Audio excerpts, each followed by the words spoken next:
Assalamualaikum warahmatullahi wabarakatuh. Selamat malam Sobat Kepo. Kembali lagi di hari Jumat penuh berkah dalam acara Ngobrol bareng Gus Miftah, Los Rarewel.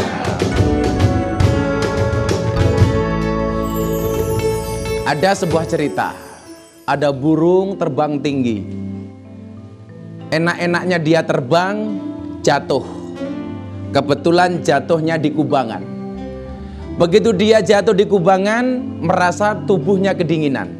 Saat itu melintas seekor kerbau yang kebetulan membuang kotoran tepat mengenai tubuh sang burung. Maka kemudian sang burung berpikir, saya makhluk yang sial, kenapa sudah jatuh tertimpa kotoran. Ketika dia berpikir bahwa dia jatuh ke kubangan kemudian kena kotoran kerbau, dia adalah hamba yang sial. Saat itu datang seekor kucing. Mengetahui ada burung penuh dengan kotoran, sang kucing membersihkan burung ini dari kotoran dengan cara dijilatin. Dan saat itu sang burung berpikir, ini pasti kucing akan menyelamatkan saya. Dan Anda tahu apa yang terjadi? Ketika burung ini bersih, ternyata kucing tidak menyelamatkan, justru kucing memakan sang burung. Artinya apa? Kita sering berpikir sesuatu yang kemudian hadir kepada kita yang tidak enak, seolah-olah kita merasa ini bagi saya adalah sebuah ujian dan cobaan. Tapi sebaliknya, sesuatu yang kelihatannya enak justru membawa malapetaka bagi kita. Maka baik menurut manusia belum tentu baik menurut Allah. Sesuatu yang kita benci barangkali justru itulah ada kebaikan bagi kita. Maka ingat saudaraku, yang namanya hidup pasti banyak cobaan. Kenapa? Karena kalau banyak saweran namanya dangdutan.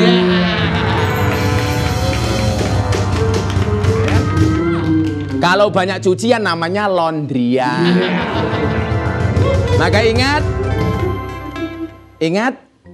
terimalah tantangan agar kamu dapat merasakan nikmatnya kemenangan. Maka malam hari ini saya akan berbicara, akan mengundang seorang bintang tamu, seorang pejabat yang pertama di tanah air diberitakan terpapar COVID-19.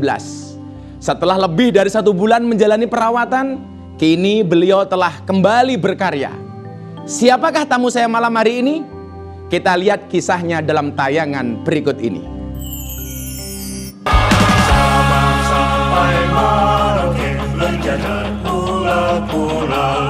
Angkutan massal kita tuh sudah semakin baik. Kita ada MRT, ada LRT, ada kereta listrik. Itu harus digunakan secara maksimal.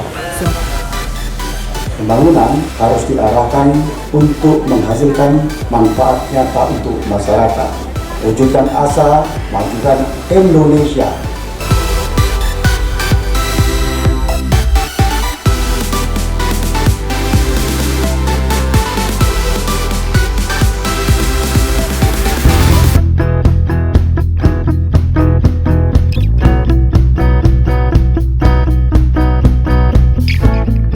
Nah, kalau sekarang ini MRT kita juga punya.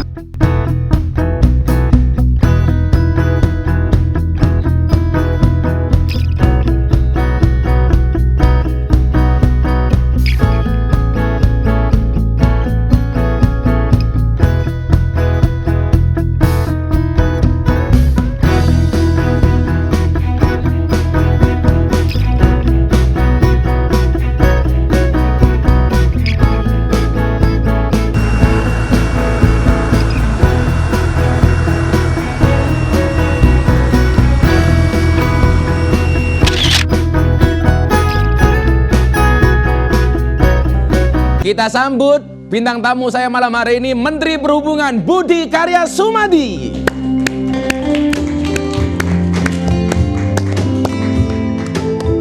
Siap Pak Menteri. Subhanallah. Silakan dulu Pak Menteri. Selamat datang Pak Menteri. Kalau biasanya saya mengucapkan selamat datang Pak Menteri di pondok pesantren. Sekarang saya mengucapkan selamat datang Pak Menteri di Ngobrol bareng Gus Miftah. Ya. Pak Menteri sehat? Alhamdulillah. Saya masih ingat salah satu hobi Pak Menteri itu main tenis. Sampai sekarang masih Pak? Tenis meja ya? Pingpong ya? Dulu iya, tapi sekarang lebih banyak melaku timi-timi. Melaku timik-timik. Melaku. Jogging Pak ya? Ya, tiap hari jogging 1 jam lah gitu. Iya Pak, tapi saya ini nasibnya dai hari ini Pak, nggak bisa manggung, sana nggak boleh, sini nggak boleh. Jadi kayak bola pingpong Pak, pingpong, pak, pak, pak. Ini kan Pak Menteri dengar-dengar setelah sakit itu rajin olahraga. Ya. Bahkan katanya punya personal trainer yang datangkan ke rumah, bahkan seminggu 4 kali. Itu Ya, gimana jadi ceritanya, gini, Pak? memang kalau menurut saya mengalami COVID itu satu cobaan, ya seperti yang disampaikan Banyak cobaan Pak ya? Gus tadi. Cobaan itu belum tentu juga jelek untuk kita. Ya. Jadi setelah cobaan itu justru saya menemukan gaya hidup yang lebih benar, Yang lebih sehat. ya, olahraga, makannya juga bener gitu ya, nggak warawiri. Jadi ini berkah untuk saya gitu. Dan kelihatan sekarang lebih fit Pak ya? Insya Allah ya. Jadi kalau lomba melaku timi-timi aku menang mesti. Sama itu anak-anak band juga fitness itu. Apa itu? Badannya fit, hatinya ngenes. Ada video Pak Menteri mengucapkan rasa syukur Ya. ketika Pak Menteri sembuh dari COVID. Sempat mendapat perawatan intensif di rumah sakit hingga menggunakan ventilator katanya. Ya. Sempat juga beredar kabar bahwa Bapak sempat koma. Sebenarnya ceritanya gimana Pak? Jadi gini, memang prosedur dari untuk menggunakan ventilator itu mesti tidak sadar. Jadi memang koma selama 14 hari, tapi alhamdulillah setelah itu sadar dan recover relatif cepat. Katanya saya juga pernah dengar berita di hari ke-14 itu dengar-dengar ventilator sudah hampir pernah dilepas Pak. Ya memang secara teoritis ventilator itu efektif 7 sampai 10 hari. 10 hari saja. Jadi pada saat itu ya ini jalan Allah sekali lagi ya. Saya diberikan kesempatan 14 hari dan ternyata sembuh. Ya. Subhanallah ya. Subhanallah. Jadi 14 hari ventilator hampir dicopot. Tapi ternyata memang kuasa Tuhan itu tidak ada yang pernah bisa terprediksi oleh manusia. Kondisi sakit, Pak Menteri pernah nggak merasa ada perasaan menyerah, pasrah, berserah banget gitu, pas ketika sakit itu?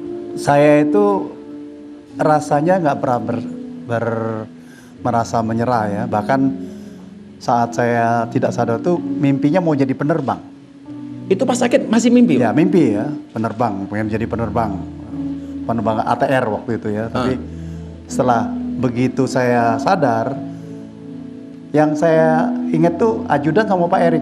Artinya langsung pengen kerja gitu. Ajudan sama Pak Erik Thohir. Ya. Masya Allah. Jadi nggak ada kata menyerah Pak ya? Ya enggak. Saya pikir saya diberi kesadaran waktu itu barakah. Saya survival kan pertama kali itu kan memang nggak enak. Tapi insya Allah Ya. pikirannya jernih, ya ingat keluarga, ya tentu anak dan istri. Tapi anak saya bilang, pertama kali tanya siapa? Aku agak lupa. Katanya Pak Erik sama ajudan. Jadi wis kami pengen nyambut gawe. Ya. Ini kan Pak Menteri itu satu pejabat yang kena COVID pertama kali. Dan ketika masuk ke rumah sakit waktu itu, yang paling Pak Menteri takutkan apa Pak? Sebenarnya saya tidak sempat tahu kalau setelah saya itu COVID. Jadi pada saat saya menggunakan ventilator, saya kan udah nggak sadar. Udah nggak sadar? Jadi sebelumnya aja memang ada rasa tidak enak, dan saat itu kan memang belum menjadi preferensi orang tuh kena COVID ya. Karena saya ingat betul waktu itu kita punya acara, Pak Menteri nggak jadi datang, WA saya, Gus, saya badannya nggak enak, itu saja waktu itu, tahu saya itu. Karena dipikir tifus. Tipes ya waktu itu indikasinya. Betul. Pak, saya punya punya foto ini Pak Menteri. Kita lihat.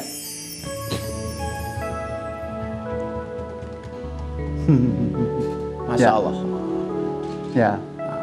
Ini Putri Sematawayang. Putri Sematawayang. Ya. Katanya yang paling Pak Menteri khawatirkan ketika sakit itu si Ayu. Ya, karena saya takut kalau dia terkena COVID, dia tuh nggak pernah mau diinfus. Dan ya surprise, dia terkena COVID dan dia mau diinfus. Dan sekarang malah taat dia di rumah saja. Sekarang? Karena kondisi ini ya? Kerja di rumah saja gitu. Ini ya saya itu ya nyuwun sewu ya, Pak Menteri kan nggak begitu ganteng tapi anaknya kok cuantik ya Pak ya. Katanya ketika di rumah sakit sempat teleponan sama si Ayu. Iya, suka digodain gitu. Ditanyain, inget gak tanggal lahir gitu sama dia. Pak Menteri masih ingat waktu itu ya? Ingat, alhamdulillah ingat. Dia tanya-tanya, dia tes gitu. Kali-kalian dia tanya gitu, aku bisa jawab gitu. Kok yo anaknya cuma satu tuh Pak? Anaknya kok cuma satu kenapa? Nek dadiku sanaya kayak. Aduh Pak, kalau kita itu mah tukar sandal-sandal jadi. Kabarnya Bapak sampai saat ini masih rutin minum obat sehari 3 kali. Obat apa itu Pak? Oh ya, terutama vitamin lah. Vitamin ya, vitamin C, vitamin D, vitamin E itu harus ya. Selain Tapi itu, pola yang paling Pak Menteri rasakan bedanya sebelum sakit dulu dengan sekarang apa sih? kalau sekarang ini saya lebih fresh ya. Karena apa? Saya kan tiap hari jalan kaki. Dan 4 kali latihan beban ya. Peningkatan massa otot istilahnya orang-orang Massa otot ya? Massa otot supaya lebih besar, lebih punya kualitas. Kalau bergerak fungsional itu lebih bagus gitu. Jadi saya pikir saya lebih fresh ya. Dan juga makan lebih rapih lah ya. Sekarang makan lebih teratur ya? Lebih teratur. Karena saya dulu sering menemani beliau ini kadang-kadang makan beliau itu jadwalnya sak gelemi dewi kata orang Jawa. Iya. Jadi kalau ingat, ya bedanya itu sih kalau beliau itu kan nggak makan karena nggak sempat makan itu kan. Kalau misal beda, kenapa nggak makan ya karena nggak ada yang bisa dimakan. Bisa Gus. Saya pikir luar biasa sekali perjuangan Pak Menteri ini. Katanya dulu juga pernah punya nazar ketika harus sembuh dari penyakit. Apa saja nazar beliau? Sobat Kepo tetap di layar E-News. Setelah jeda iklan, Menteri Perhubungan Karya Sumadi masih akan ngobrol bareng Gus Miftah.